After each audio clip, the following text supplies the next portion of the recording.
So this is our final lesson on the basics, social processes. It's called cultural relativism and anthropology.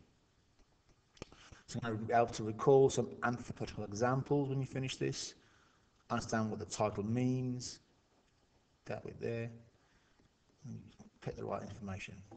Loads of keywords. I'm going to quickly explain it, hopefully. Cultural relativism means you can't explain somebody's behavior without understanding their culture. So people might act in a way that you perceive as strange or weird, but it's not weird if you understand their culture. You've got to relate their behavior to their culture. Cultural relativism. It all starts off with what we call anthropology. Anthropology is when usually Western, American or European anthropologists go and study groups of humans in other parts of the world, in isolated cultures. They go there, they live with them, they immerse themselves, they live with them for several years sometimes, and they want to figure out their culture, want to figure out their behavior. So they want to go there and they want to know what this is about. Why are they wearing straw with baskets on their heads? It's not because they're bonkers. It's not for no reason. They'll have a very good reason for this. And anthropologists will immerse themselves in the culture and figure out what's going on. What's the point of all this? Well, a couple of things. One, simple curiosity. It's good to know why people are doing the things they're doing. It also helps you shine a light on your culture. What seems natural to you, you learn, oh no, it's just our culture. And thirdly, and I think most importantly, this proves, as far as you can prove, that human behavior is cultural, not genetic. This proves the nature argument and shows the nurture argument to be mostly false. If humans' behavior was genetic, we'd all be the same. And you wouldn't need to be told, you wouldn't need to find out why they're wearing a basket on their head, you'd know. The most famous anthropologist of modern times is the American Margaret Mead. A real big deal in science, social science, anthropology. Such a big deal, in fact, there are books written about her. She's one of the great minds of science. She worked from the 1920s right the way for the next until the 70s. She worked a 40, 50-year career, and she did some real groundbreaking stuff in anthropology. And sociologists use her for many of our examples. However, her first book, her first piece of work, is problematic. She did Coming of Age in Samoa, and she wrote the book in 1928. She's in her 20s, her first ever piece of research. She got sent to Samoa. Tiny little group of islands in the Pacific, 1,000 miles or so from Australia. And she went to live with a local white family. There's one white family on the island, and she lived with them.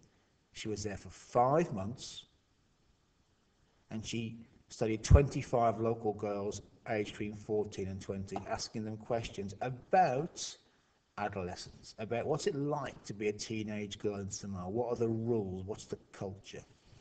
She discovered several odd things, well, interesting things. They live in large, extended families, and they have what's called communal living.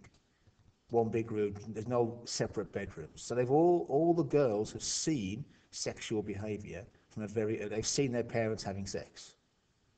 There appears to be no concept of sexual shame in their culture, Mead said.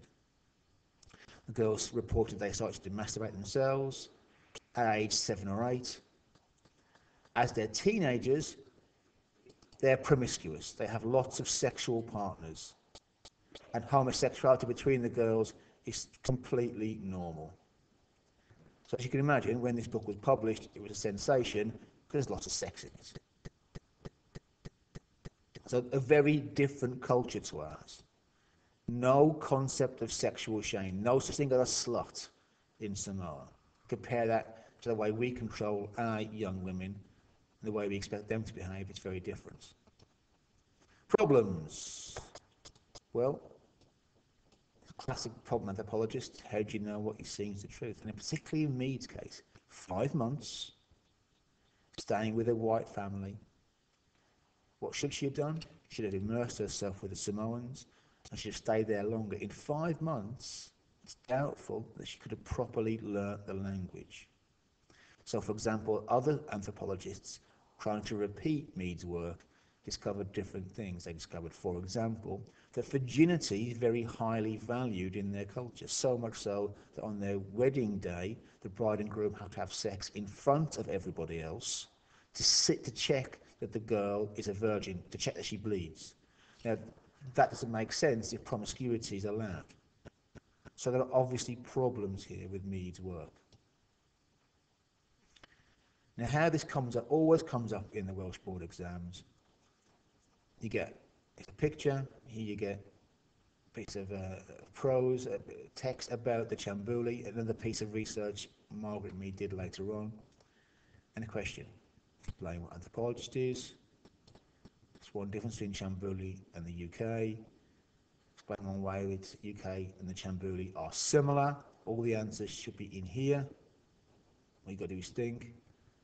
And a 5 marker using sociological language, means the right words, fully explain why it is important to follow the norms and values of society in which you live.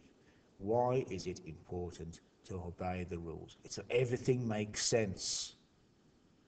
You know what everybody else is doing, then they know what you're doing. Life runs very smoothly.